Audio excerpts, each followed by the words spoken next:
Привет, меня зовут Саша Акимов, и сегодня я хочу рассказать вам про премиальный компакт Fujifilm X100V, ну или X105, кому как больше нравится.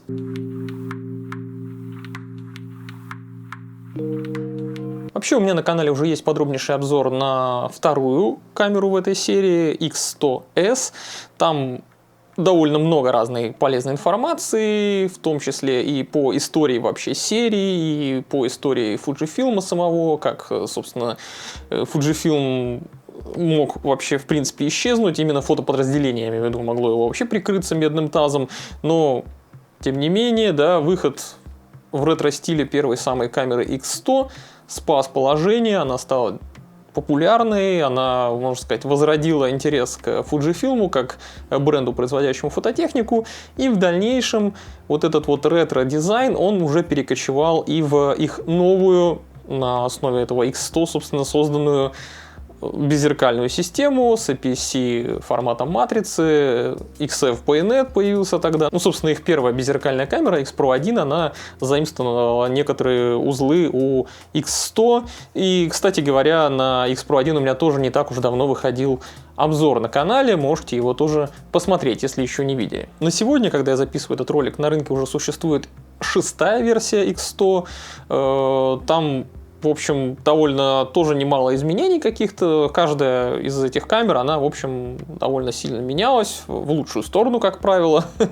Чего я, кстати, про 6-ю версию сказать не могу, потому что там 40 мегапикселов матрицу всунули, что я считаю вообще достаточно таким лишним. Хотя, опять же, это премиальный компакт, у которого фиксированное фокусное расстояние 35 мм в эквиваленте. И если тебе захочется кропнуть когда-то там относительно безболезненно, то, наверное, да, 40 мегапикселов в такой ситуации полезны. И это помогает Fujifilm, можно сказать, конкурировать в чем-то все-таки с Leica Q, например, в одном и том же, да, таком сегменте премиальных компактов. Ну, в общем, мне все равно не очень понятен вот этот чрезмерный, как по мне, так хайп вокруг X106 модели. Ну, типа, ну, вышла она и вышла, ну, хорошая камера, безусловно, то есть она не ужасная, она, ну, норм.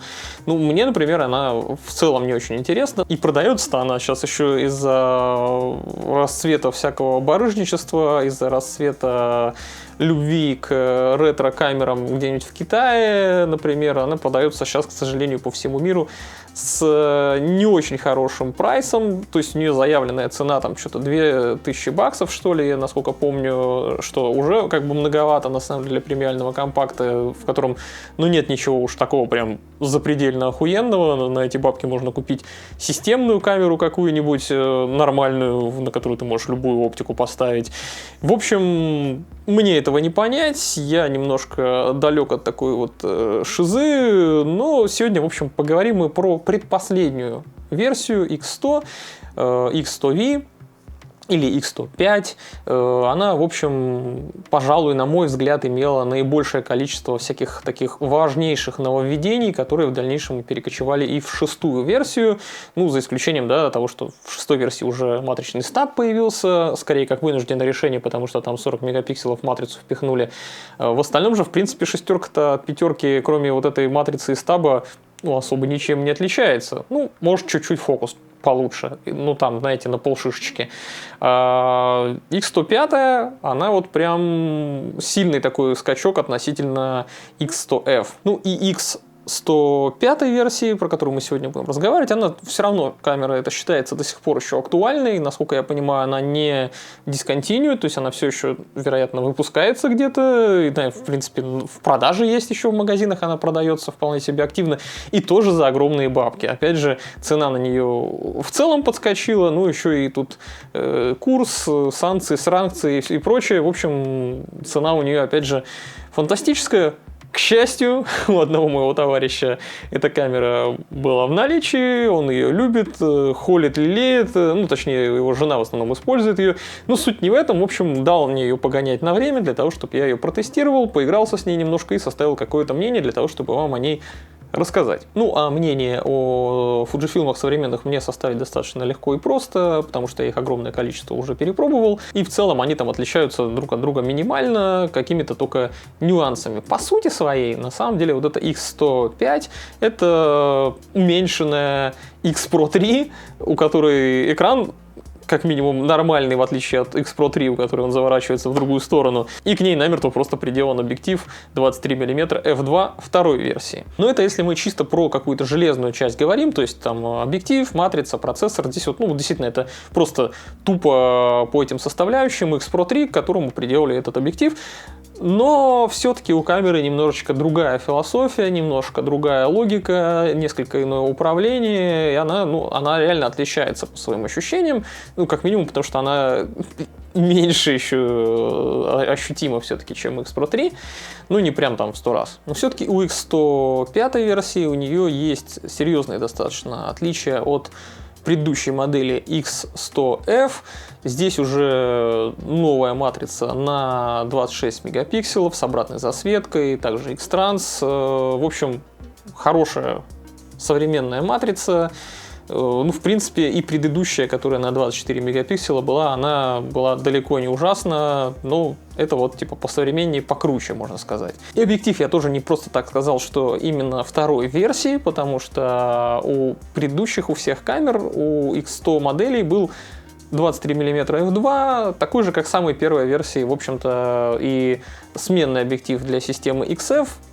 Там, ну, так себе было качество, на самом деле, по резкости, по хроматическим операциям, на открытой диафрагме, ну, там, типа, картинка была, ну, прям, ну, такое себе, мне она прям не очень нравилась. Я много на этот объектив снимал, и на сменные, и на X100 разных моделях я его, естественно, использовал. В общем, мне этот объектив не нравился. И здесь прям большую работу провели над ним, переработали оптическую схему, очень хорошо подтянули качество изображения, то есть вторая версия, она уже гораздо меньше вопросов вызывает, хотя она тоже не идеальна. Экранчик теперь не жестко зафиксированный, а он умеет откидываться, он стал откидным.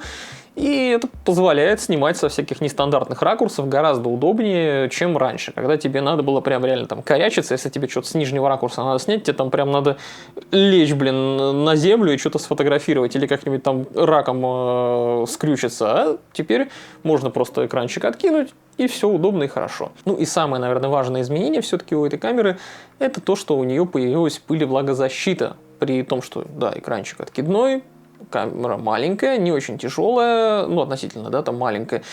У нее влагозащита есть, но, опять же, с некоторыми оговорками, при условии, что ты накрутишь через специальную насадку, еще специальный светофильтр, вот тогда у тебя будет полноценная пылевлагозащита, не запредельная какая-то, рейтинг ее нигде не указан, но все равно очень хорошо, это актуально для Санкт-Петербурга, где я обитаю, здесь все-таки абсолютно случайным образом дождь может начинаться в течение дня, и от какой-то, если у тебя легкой мороси камера защищена, это всегда плюс, это всегда хорошо. Ну ладно, все это я на словах описываю, но лучше, наверное, все-таки не рассказывать, а показывать, поэтому сейчас я вам покажу, как камера устроена, посмотрим на ее управление, где у нее какие кнопки, что, как расположено.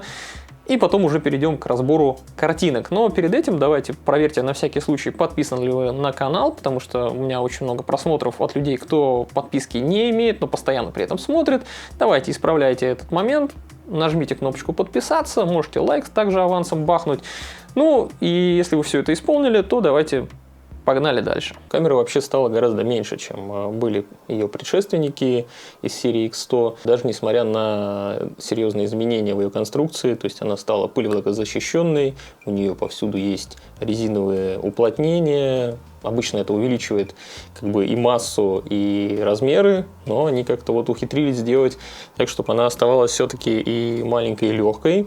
Также здесь экранчик стал откидной. Раньше он был жестко только зафиксированный у предыдущих моделей. Ну вот то, что он откидной, это прям реально офигенно большой плюс. Хотя бы можно в каких-то из нижних положений снимать гораздо более удобно. И экранчик они умудрились сделать прям таким максимально плоским. Он как бы, вот он не выходит за пределы корпуса, то есть он остается вот так вот внутри его.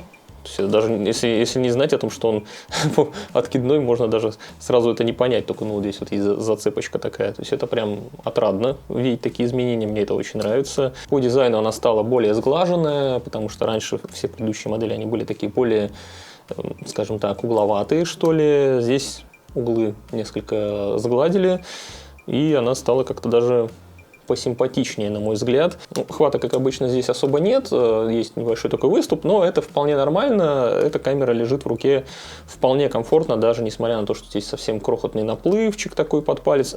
Короче, ты все равно объективы менять на ней не будешь, ну разве что только если какой-то конвертер нацепишь, который дополнительно увеличит массу, может быть какая-то разбалансировка, но так она лежит в руке вообще-то нормально, то есть ты можешь ее и так носить, нигде ничего как бы не мешает, она вполне хорошо лежит в руках, несмотря на отсутствие хвата, что отрадно. И также очень немаловажно отметить вот такую вещь, как то, что они кнопочку Q, видите, они максимально правее ее сместили, потому что, в избежание случайных нажатий. И она нажимается не то чтобы супер легко, то есть она как бы утоплена в корпус. В общем, вот грамотное расположение кнопки Q, в отличие от того, которое было у Fujifilm X-T30, к примеру. Там вот она прям супер нажималась, то есть она буквально под большим пальцем лежала. Здесь с этим проблем нет. Ну, давайте по порядку, я тут вперед забегаю. Ну, во-первых, сразу же бросается в глаза то, что здесь есть дырка, хотя это на самом деле не дальномерка, но, тем не менее, да, дырочка, через которую можно визировать оптическим путем, но здесь есть также и рычажок вот этот вот, которым можно переключать режим из оптического видоискателя в электронный видоискатель. И, в общем, электронный видоискатель здесь достаточно неплох. Я бы даже сказал, очень даже хорош. У него, конечно, увеличение там не супер большое, но он вообще и не маленький. Он довольно крут. Здесь 3,6 миллиона точек, OLED панель. В общем, такой же примерно, только с чуть меньшим увеличением видоискателя, как в X Pro 3 модели. То есть тут, в общем, к этому вообще никаких претензий, это прекрасно, электронный видоискатель замечательный. Ну и если вы фанат подглядывания вот в эту дырку, то, пожалуйста, там тоже все прекрасно в ней отображаются, рамочки. Ну и можно включить маленький микроэкранчик, чтобы у тебя там было, например, проще наводиться. В общем, куча разных вариантов, каждый найдет себе, что ему больше нравится. Также здесь есть кнопка программируемая. Вот здесь вот внутри этого рычажка на нее можно повесить разные функции. Есть дохленькая достаточно вспышечка, подсветка автофокуса, хотя он не особо нужна. Он тут более-менее в темноте не так уж плохо фокусируется. Ну, здесь также имеется приятное колесико, оно металлическое, кстати, по-моему, по ощущениям. Да, скорее всего, металлическое, с хорошими насечками, с приятными щелчками, и оно еще кликабельное, то есть ты можешь на него нажать, также на него можно повесить функцию. Вот оно иногда случайно нажимается. Бывает, да, когда там перехватываешь, и, вы поняли, да, то есть как бы рука вот так лежит, так, и оп, случайно нажал пальцем. Такое бывает, но тоже не очень часто, то есть это, у меня, по крайней мере, бугурта какого-то серьезного не вызывало. Ну и, соответственно, объектив, про объектив чуть попозже поговорим, там уже более детально. Сверху написано, как обычно, да, на верхней панели Fujifilm X100V, Fujinon Lens System, где у нас матрица располагается метка. Горячий башмак нормальный. Здесь сразу же органы управления, вроде бы и под ретро, но не слишком раздражающие, то есть их не слишком много, и они не слишком бесят. Здесь на углу такой щелкающий, тугой барабанчик экспо-коррекции от плюс-минус 3.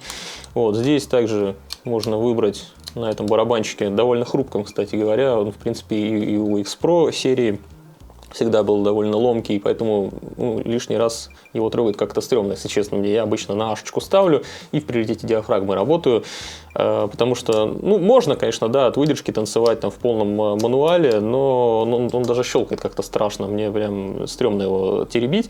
Вот. Ну и также можно его поднять и ISO там поменять, но опять же тоже я WA обычно оставляю, и все. Там, в принципе, на этой камере в авто-ISO вообще снимать можно абсолютно без проблем. Здесь спереди также есть слегка притопленная кнопочка, тоже программируемая, функциональная. На нее можно повесить какие-нибудь функции. Я обычно как раз ISO сюда какой-нибудь вешаю, чтобы оно сразу было под рукой, если что, быстро можно было поменять. Рычажок включения, кстати, тоже здесь металлический, что прямо прекрасно. То есть тут практически все из металла, пластика тут крайне мало в этой модели. Вот. Ну и вот так вот включается, очень быстро включается, быстро раздупляется камера. Все-таки она уже достаточно современная. Ну и по центру там находится, собственно, кнопка спуска, у которой в середине также есть дырочка с резьбой, куда можно вкрутить спусковой тросик. Все по классике, в общем-то. Про видоискатель я уже сказал. Экранчик здесь тоже прекрасный. Тут 1,6 миллиона точек. Он резкий, дерзкий, светлый, яркий. То есть вообще все прям замечательно. Здесь не так много кнопок, на самом деле. Они убрали крестовину уже давненько. У своих моделей, у почти всех, значит, здесь кнопка удаления и кнопка выбора режима протяжки, Delete и Drive, AL, AFL. Сзади еще одно колесико для регулировки параметров, что, кстати, тоже очень хорошо. Оно тоже металлическое, тоже приятно щелкает и тоже кликабельно. То есть на него тоже можно повесить какую-то функцию. То есть, в принципе, они убрали, конечно, отсюда кнопки, но тут довольно много кнопок, которые можно запрограммировать, все равно осталось на корпусе, разбросано. И это, в общем, неплохо. Единственное, что главное запомнить, что ты на них там повесил, а не проебаться. Ну, этот дурацкий джойстик, который я не очень люблю, он слишком мелкий, но, с другой стороны, в принципе, он функционал свой исполняет. Нажатие ОК, гонять можно его там по-всякому. По меню, в общем, лазить вполне нормально, да и точку фокуса тоже им можно гонять, но он такой не супер удобный, как мне кажется. Кнопочка меню и ОК, кнопочка Play, ну, то есть просмотр отснятого материала, дисплей и Back. Back, ну, то есть вернуться назад. Дисплей, собственно, переключает, да, что у тебя на экране будет отображаться. Слева находится вот этот рычажок, который переключает между режимами фокусировки, то есть Single, Continuous и мануальный. Справа вот под этой вот дверцей такой заглушкой, она, кстати, довольно неплохая. Не знаю, насколько она, правда, защищает порты. Как бы отмечу, что она, ну, не сказать, что где-то резина тут хотя бы присутствует, но я думаю, что тут степень влагозащиты не такая уж великая. Там, под давлением воду сбоку вряд ли эта крышечка осилит, но не суть. Здесь есть микро HDMI, USB Type-C достаточно шустрый, бодрый, через него можно и скидывать, и заряжать. И совершенно беспонтовый, бесполезный кусок говна, вот этот вот 2,5 джек, не знаю, нахуй он нужен, только если в него там, не знаю, зубочистку вставить. Снизу опять не все так гладко, как мне хотелось бы. Резьба для крепления штативной площадки здесь смещена, но она довольно прочно сделана, но опять же она смещена с середины, мешает открывать батарейный блок, если ты сюда площадку повесишь. Ну вот крышечка батарейного отсека мне прям нравится, как сделано, у нее такой здесь интересный механизм, красивый даже и, ну, такой в каком-то смысле изящный. Здесь немножечко прорезинено, но тоже не очень вызывает какое-то серьезное доверие. Батареечка вот эта стандартная 126-я, дохленькая здесь стоит. Ну и SD-карта также здесь снизу вставляется. Перейдем к еще одному важному изменению здесь. Это объектив 23 мм f2. Он у нас стал второй версией. Как видите, римские циферки 2 появились. Его переработали оптическую схему. Он стал гораздо лучше, гораздо резче. Ну, на текущей самой последней модели там уже 40 мегапикселов вполне себе разрешает. Здесь 26 мегапикселов. Но, в общем, до этой модели к объективу были вопросики. Особенно на открытой диафрагме там прям был пиздос. Но, ну, типа, по качеству картинки мне совсем не нравилось. Здесь все гораздо лучше. Это не может не радовать. У объектива есть, во-первых, здесь спереди колечко, которое позволяет также менять, да, какие-то функции. Оно не декоративное, но тоже металлическое, с хорошими насечками. Ну, вот оно немножко потертое, не знаю, видно или нет. Также есть такое вот колечко с изменением диафрагмы, с щелчками. Треть стопов отщелкивает оно тоже. Его, кстати, тоже можно в А поставить. То есть, если ты полностью в авторежим хочешь перейти, все на А поставил, и все, у тебя шедевратор 3000 в руках, в общем-то. Ну, на самом деле камера довольно тупая, ну, с точки зрения автоматических каких-то режимов, поэтому все-таки лучше брать в свои руки немножко то, что она делает. Вот. И объектив это является слабым местом, опять же, с точки зрения влагозащиты, потому что, ну, влагозащита заявлена, но объективчик-то туда-сюда ездит, поэтому здесь предусмотрена такая штука, как специализированный фильтр. Можно не оригинальный даже поставить, как в данном случае, то есть накручиваешь фильтрик сюда специальный, и все, и теперь у тебя камера действительно влагозащищенная, со всех сторон она закрыта от влаги. Ну, под каким-то легким дождичком. Я, кстати, гулял под дождем с ней, все с ней нормально, то есть она хорошо это все переживает.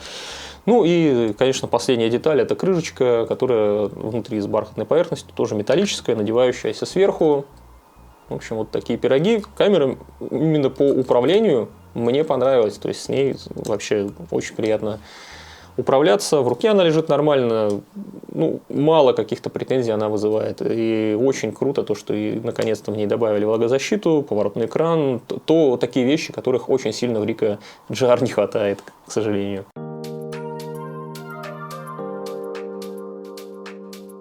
Матрица у X100V с обратной засветкой, без сглаживающего фильтра, на 26 мегапикселов.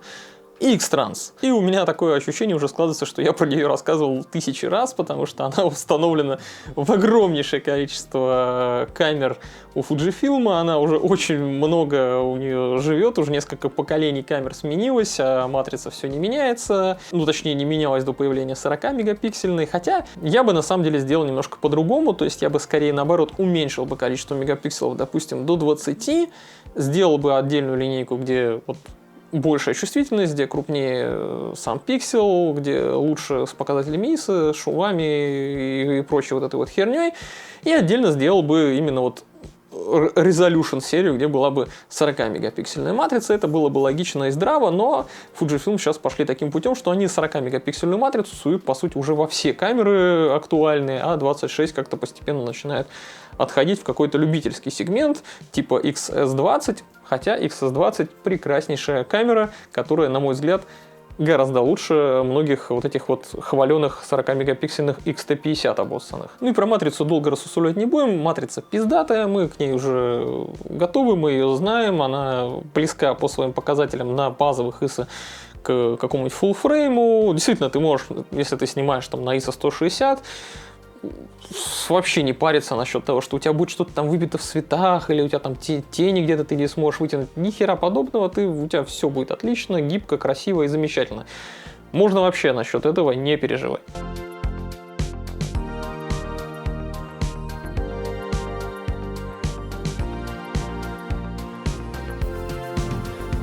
Гораздо интереснее, чем матрицу эту в очередной раз как-то пытаться разобрать и выяснить, что там с ней и да как, что мы и так уже, в общем, знаем. Важнее гораздо то, что здесь объектив поменялся, и с новым объективом картинки стали ощутимо резче по краям. Они вообще гораздо меньше стали срать хроматическими аберрациями, эти картиночки. Раньше было прям плоховато, в сложных каких-то условиях у тебя там просто все фиолетовым говном каким-то задристывалось. Конечно же, все это поправимо, в любом случае, да, там ничего такого уж супер страшного не было, ну просто я говорю, что объектив объективно стал лучше, чем предыдущая версия. Новая версия 23F2 прям нормальная, он стал хорош, но при этом он, конечно, хуже, чем какой-нибудь, допустим, у Ricoh GR3X объектив. Там, правда, эквивалент 40 мм, а не 35, но это, в общем, близкие фокусные расстояния. И вот там прям замечательный объектив. Здесь про него так не скажешь, он просто хороший. Он был раньше так себе, такой типа, ну, сойдет. А сейчас он стал хорошим. И этого, на мой взгляд, более чем достаточно. Ты можешь спокойно совершенно снимать какие-то пейзажи, у тебя будет предостаточно деталей, и не будет прям уж там какой-то критического ужаса где-нибудь там по краям происходить, не знаю, мыла какого-нибудь ты там не увидишь, и уж тем более каких-то фиолетовых клякс.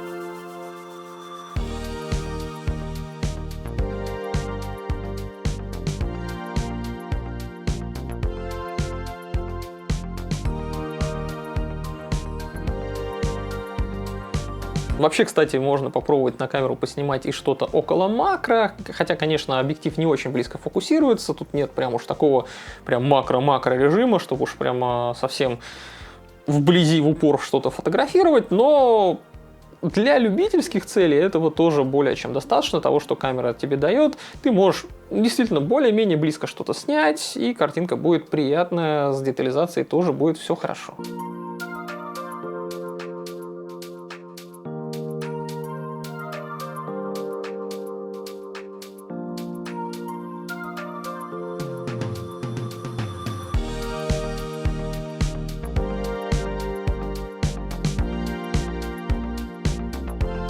И, кстати, я под дождем поснимал чуток на камеру, чтобы как раз-таки проверить ее вот эту хваленую пылевлагозащиту. Да, все в порядке, под обычным, совершенно спокойным, таким не страшным ни ливнем, там, ни градом. Ну, просто, да, там моросит дождь такой слабенький.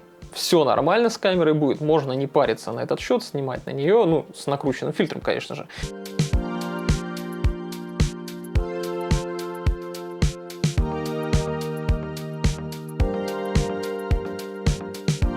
Ну и также было интересно посмотреть, как камера будет себя вести с точки зрения автоматического баланса белого, потому что в пасмурную погоду, в какую-то дождливую погоду большинство камер, у них автоматика, ну, как-то обсирается уж совсем, у них начинается какой-то тупняк, они не понимают, что делать, все делают каким-то слишком холодным, ну, то есть у тебя там серый день, да, а у тебя он превращается в какой-то синий день у многих камер.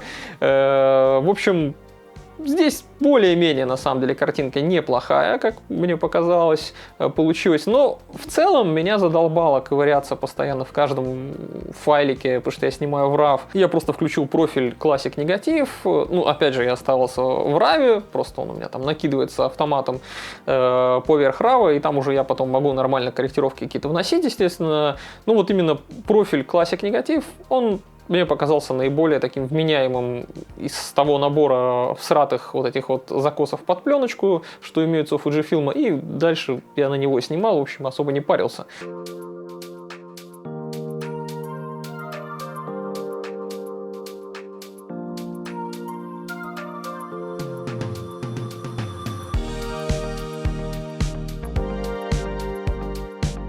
Classic Negative мне показался наиболее приятным по простым очень причинам. Он немножко придавливает циан в тенях, ну, потому что иногда Fujifilm в стандартных каких-то сценариях выпячивает в тенях как-то циан, там, где его, ну, во-первых, его и не было, и не должно быть, но он вот там почему-то вылезает. Снижает насыщенность зеленого цвета и слегка задвигает его тональность в сторону синевы, что тоже иногда, не всегда, конечно, но иногда смотрится довольно приятно. Ну и мне также нравится то, что он какие-то желтые, красные оттенки, он их уводит в сторону такой забавной какой-то рыжины. Ну, такая рыженькая немножко картинка, ржавенькая такая становится. Это, в общем, тоже довольно миленько смотрится. Не всегда, но бывает иногда прикольно.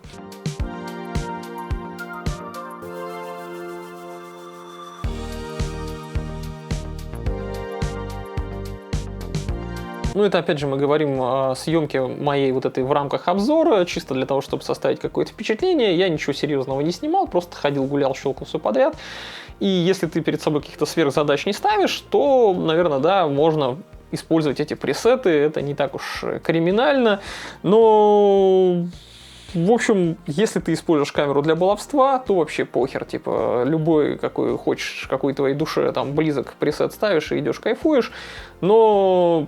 Я бы, честно говоря, вот что-то серьезное на нее снимать, ну, можно, конечно, я бы не стал, но можно. Опять же, если тебе захочется потом ковыряться в файлах с нее. Ну, я, собственно, про вот эти цветные всякие профили, пресетики заговорил, потому что, ну, цвет из камеры по умолчанию в RAW, он, ну, прям, скажем, полное говно, унылая параша, и с ним надо прям мучиться. И, блин, ну, типа, давайте не будем про него лишний раз заводить вот этот разговор, чтобы не расстраивать фудживодов, а то они и так ребята угнетенные нынче.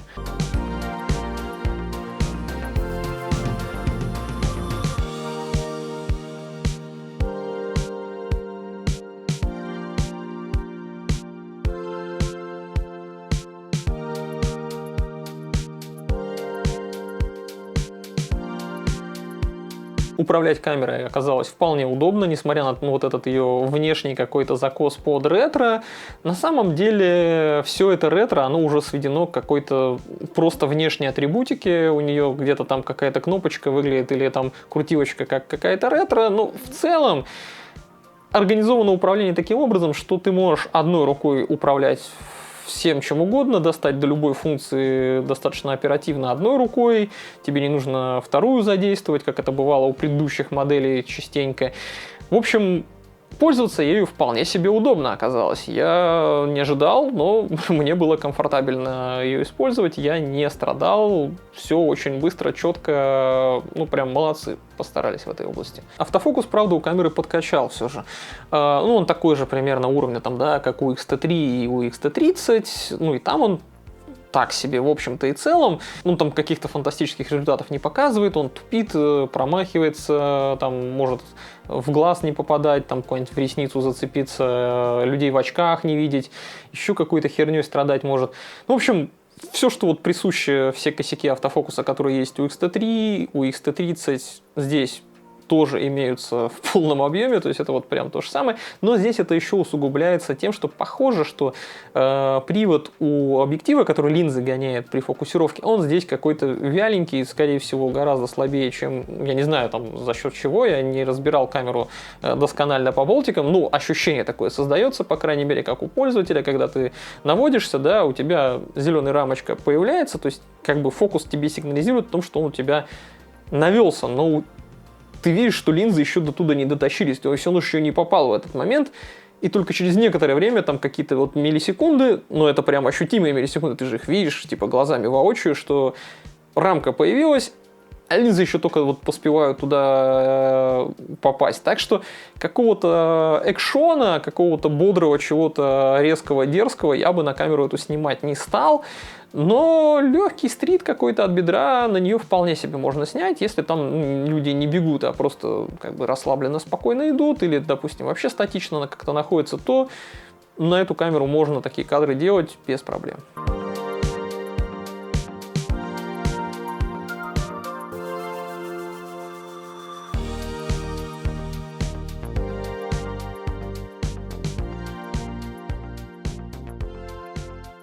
Ну и по итогу мое впечатление такое, что X100V это действительно довольно милая камера. Она не ужасная, она не плохая, она уже не просто какой-то аксессуар для пидорковатых хипстерков, она уже вполне себе удобная, неплохая такая вещь, вполне себе инструмент для того, чтобы получать какие-то более-менее результаты на нее. У нее достаточно гибкие картинки, которые ты при желании можешь накрутить как тебе угодно. Ну а встроенные вот эти профили под пленочку с закосами, они порадуют там любителей JPEG-ов, любителей вот этого вот всякой инстаграмной ширпотребности. Вот, пожалуйста, тут прям сразу тебе готовые всякие пресетики, поставил, и даже голову включать не надо, камера сама исказит все цвета, изуродует картинку, как ей заблагорассудится, и вот тебе готовый уебанский результат. Да, у нее автофокус не слишком шустрый, автоматический баланс белого немного туповат, но в принципе это то же самое, что и у всех камер Fujifilm, которые выходили с этой матрицей и процессором, вот рядом с ней на рынок выпрыгивали, у них все то же самое, то есть она ничем-то не выделяется на их фоне, она не хуже, не лучше, она просто ну, вот плюс-минус такая же. Ну и на самом деле тут главный самый вопрос про X100V или там X106 версию, стоят ли они тех денег, которые за них просят? И очевидный ответ – нет, конечно, они не стоят таких бабок, в этой камере нет ничего какого-то сверхъестественного, уникального или там невероятного, за что нужно было бы переплатить. Она, безусловно, красивая, милая, симпатичная, компактная, удобная камера. Гораздо дешевле и проще было бы взять какой-нибудь себе XE4 и отдельно к нему объектив 23 мм f2. В принципе, вот эта комбо то же самое давало бы по результату, возможно, даже лучше, чем эта камера. И типа смысл переплачивать за гибридный видоискатель, которым ты все равно особо пользоваться не будешь. Потому что я, например, вот в эту дырку, не то что там в электронный видоискатель или в дырку, я вообще туда не смотрел ни разу. Я все время на экран смотрел. Да я ни у одного, кстати, X100 туда вообще не смотрел ни разу. Нахрена, если у тебя есть экран. Тем более теперь он еще и откидной. Ну и по размерам тот же XE4 с объективом 23 f2, он не будет как-то сильно крупнее по габаритам или как-то сильно тяжелее, чем X100V. В общем, у того же Fujifilm можно собрать комплект из системной камеры и объектива и дешевле, и плюс-минус с теми же результатами в конечном счете и без особой разницы в размерах. То есть какой смысл в X100V я не очень понимаю, только разве что, ну не знаю, как что-то модное, красивое и типа себя побаловать, просто как бы камеру для того, чтобы повыебываться купить, то может быть, да, есть в этом смысл. Ну, а если тебе прям реально компактное решение какое-то нужно, то я бы рассматривал скорее, наверное, Ricoh GR3X, на который я недавно обзор делал на канале, у меня есть подробнейший там, да, рассказ про него. Там, конечно, не 35 мм, а 40 мм в эквиваленте, это чуть поуже, но зато там объектив гораздо лучше оптический, там гораздо лучше цвет из камеры, прям просто в 100 раз лучше, такое ощущение. В общем, и камера реально маленькая, она по размерам там и по весу, ну, плюс-минус, как обычный смартфон. Ты можешь ее в карман джинсов положить, в отличие от X100V какой-нибудь. Она весит 200 граммов всего. Ну да, у обеих этих камер автофокус достаточно квелый, достаточно вяленький и никакущий. Ну, плюс-минус на одном уровне он, наверное. Ну, а я надеюсь, что вам было интересно узнать мое мнение про X100V. Я в ближайшее время, наверное, сделаю стрим на тему того, чем можно заменить X105, X106, вот эти вот модели, потому что они сейчас на хайпе, они стоят каких-то безумных, абсолютно сумасшедших денег.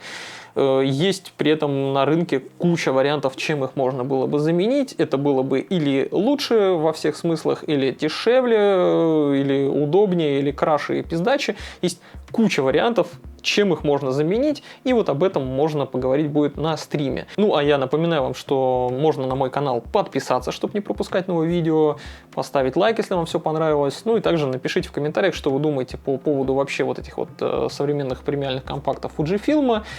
А я желаю вам хороших снимков и до новых встреч, ребята. Пока.